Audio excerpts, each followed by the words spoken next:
ऐसी कहानी लेकर आई हूँ, एक ऐसा किस्सा लेकर आई हूँ जिसे सुनकर आपके पैरों तले जमीन खिसक आएगी। गरीबी चरम पर है, लड़कियों को खरीदा बेचा जाता है, शादी कराई जाती है। अच्छी रात क्या होता है, चारों जो भाई हैं वो काफी अग्रेसिव हो जाते हैं। घर की इज्जत को दांव पे रखने के बाद ये गई भी तो कहाँ गई, वैश्या कोठे पे चली गई। वो उसे क्या करते हैं, जान से मार देते हैं। वो जो वकील उसे अपने झांसे में लेता है वो उसे अपने साथ ले जाता है, पैसे ले लेता है, उसके गहने ले लेता है और उसको कोठे पर ले जाकर बेच देता है। अब हेलो एवरीवन, आज मैं आपके सामने एक ऐसी कहानी लेकर आई हूँ, एक ऐसा किस्सा लेकर आई हूँ जिसे सुनकर आपके पैरों तले जमीन खिसक आएगी। आपने द्रौपदी का नाम तो सुना ही होगा। 5 पतियों की एक पत्नी, श्री कृष्ण की बहन द्रौपदी, जिन्हें अनेकों वरदान प्राप्त थे, इसीलिए वो थी द्रौपदी। लेकिन आज हम बात करेंगे कलयुग की द्रौपदी की। ये केस है मेरठ का और इसके जो तार जुड़े हैं वो जुड़े हैं बिहार से। देखिए क्या होता है कि वेस्ट यूपी यानी कि मेरठ की हम बात कर रहे हैं। यहाँ पर एक जो लड़का होता है वो बिहार की लड़की से शादी करता है। बिहार में जैसा कि हम सभी जानते हैं कि गरीबी चरम पर है, लड़कियों को खरीदा बेचा जाता है, उनकी शादी कराई जाती है।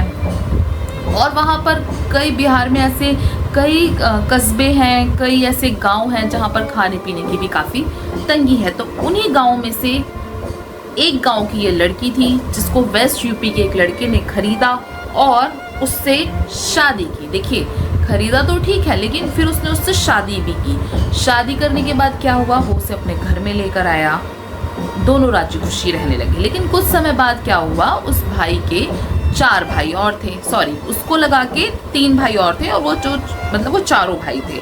चारों भाई एक एक करके उस लड़की पर कुदृष्टि डालने लगे और एक एक करके उस लड़की का मिसयूज करने लगे। देखिए ये बहुत बड़ी बात है कि कोई अपनी पत्नी को किसी और के लिए किसी और को सौंप रहा है, तो ये अपने आप में काफ़ी शर्म की और काफ़ी सोचने वाला विषय है।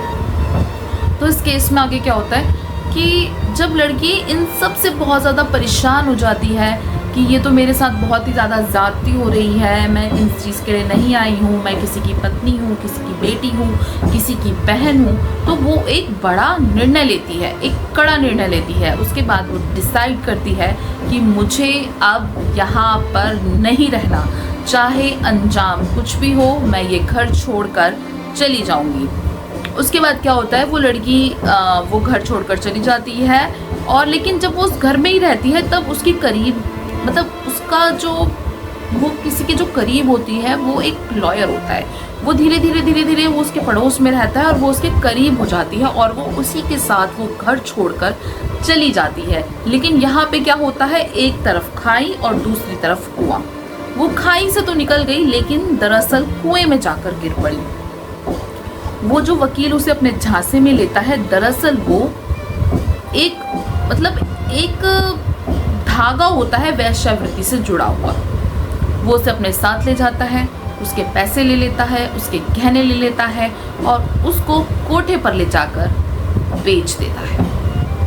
अब सालों बीत जाते हैं, वो वैश्यावृत्ति में लिप्त हो जाती है, लेकिन उन्हीं कोठों पर एक बार पहुंचती है एक सोशल एक्टिविस्ट जिसका नाम है अतुल शर्मा, जो कि मेरठ के कबाड़ी बाजार की वैश्याओं के लिए एक बड़े तबके पर काम कर रही हैं। तो वो उन्हें वहाँ पर वो लेकर वो जाती है, वहाँ पर आए दिन रेड मारती हैं। बड़ी ही मुश्किल से, बहुत ही हिम्मत जुटाकर वो अतुल जी से बात करती है और कहती है कि मुझे मैडम यहाँ से आप निकाल दीजिए, कृपया करके आप मुझे यहाँ से निकाल दीजिए। मेरा एक पति है, मैं वहीं जाके रह लूँगी, चूल्हा चौका कर लूँगी, घर में बर्तन मांज लूँगी, लेकिन आप मुझे यहाँ से निकाल दीजिए, इस दलदल से आप मुझे निकाल दीजिए। उसके बाद क्या होता है, वो अतुल जी उसे वहाँ से निकालती हैं और उस लड़की की शर्त एक होती है कि उनसे कह दीजिए कि मुझे चारों भाई ना रखें, एक ही पति रखें। तो उन्हें वो अतुल जी बुलाती हैं और उस लड़की को सौंप देती हैं और समझाती हैं कि अब इसके साथ ऐसा आप नहीं करेंगे। और उसे वो अपना नंबर भी देती हैं कि अगर आपको कोई दिक्कत हो तो आप मुझे कॉल कीजिएगा। लेकिन ऐसा होता नहीं है। दरअसल वो अतुल जी को कभी कॉल नहीं कर पाती।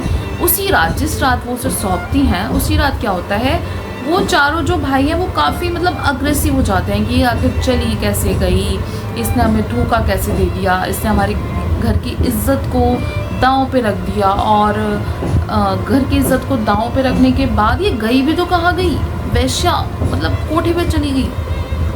वो उसी क्या करते हैं, जान से मार देते हैं उसी रात। और वो लड़की क्या करती है, जब उसे लगता है कि अब उसके साथ कुछ अनहोनी हो जाएगी तो वो क्या करती है कि अब जो अतुल जी का नंबर है वो हाथ पे लिख लेती है और वो फिर उसे नहर में डाल देते हैं। नहर में वो एक झाड़ी में जाके फंस जाती है और जो उसकी जो मुट्ठी जो उसकी बंद होती है वो बंद ही रहती है। देखिए सोचने की बात है, मुट्ठी बिल्कुल बंद ही रहती है। जब पुलिस का कॉल आता है अतुल जी को कि एक डेड बॉडी मिली है और उसकी मुट्ठी में आपका नंबर है, आप जल्दी आ जाइए। तो फिर अतुल जी भागी जाती हैं और देखती हैं कि ये तो वही लड़की है जिसका कल हमने रेस्क्यू किया था। और वो देखते ही देखते मतलब मौत से ज़िंदगी की जंग हार जाती है और मौत की आगोश में समा जाती है। और उसका पछतावा तो खैर सभी को है।